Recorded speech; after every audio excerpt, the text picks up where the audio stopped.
Tomorrow, two teams will play the most watched football match on the planet. Billions of people will be watching. Careers will be defined. Some players will cry. Some will become legends. But tonight, they're just trying to sleep. And that turns out to be one of the hardest things in sport. We spend so much time talking about what happens on the pitch, the tactics, the goals, the drama, but nobody talks about the 18 hours before kickoff, the hotel room, the silence, the moment a player stares at the ceiling at 2 a.m., knowing that in less than a day, the entire world will be watching him. So what actually happens the night before a World Cup final?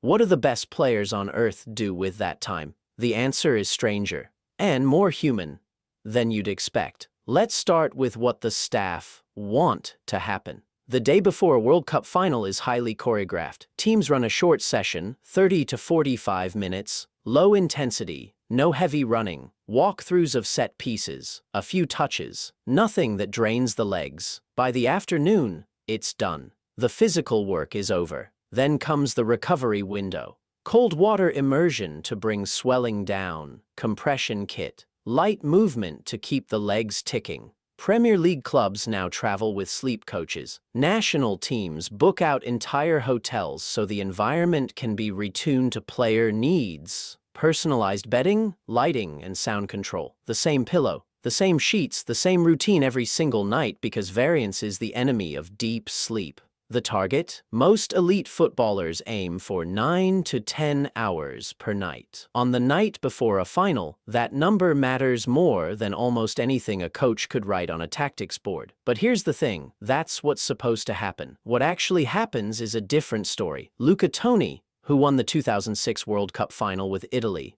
said that the night before the match, nobody even had the courage to speak. Everybody was quiet, concentrating. And most of them slept just a few hours because the adrenaline was too much. One player from that same Italy squad spent the afternoon playing PlayStation.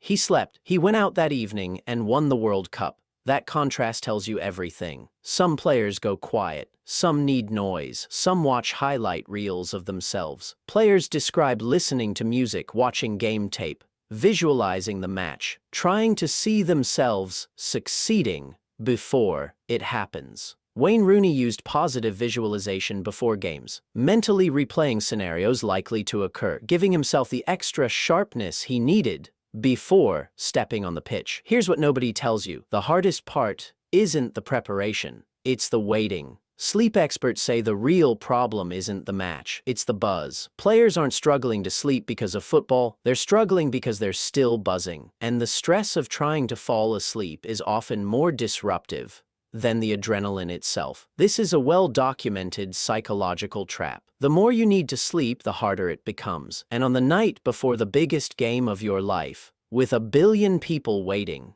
you really need to sleep. Some players have turned to meditation apps. Some use breathing techniques. Some just give up and read a book at 3 a.m. and accept that tomorrow they'll run on adrenaline alone. The funny thing is, all of this preparation, the sleep coaches, the custom mattresses, the controlled hotel environment, it's all trying to solve a very human problem. These are people at the absolute peak of physical conditioning, with the world's best nutritionists, doctors, and psychologists behind them. And yet, the night before the biggest match of their lives, they lie in the dark, just like the rest of us, thinking too much, feeling too much, waiting for morning. The game hasn't even started. And for most of them, the hardest part is already over.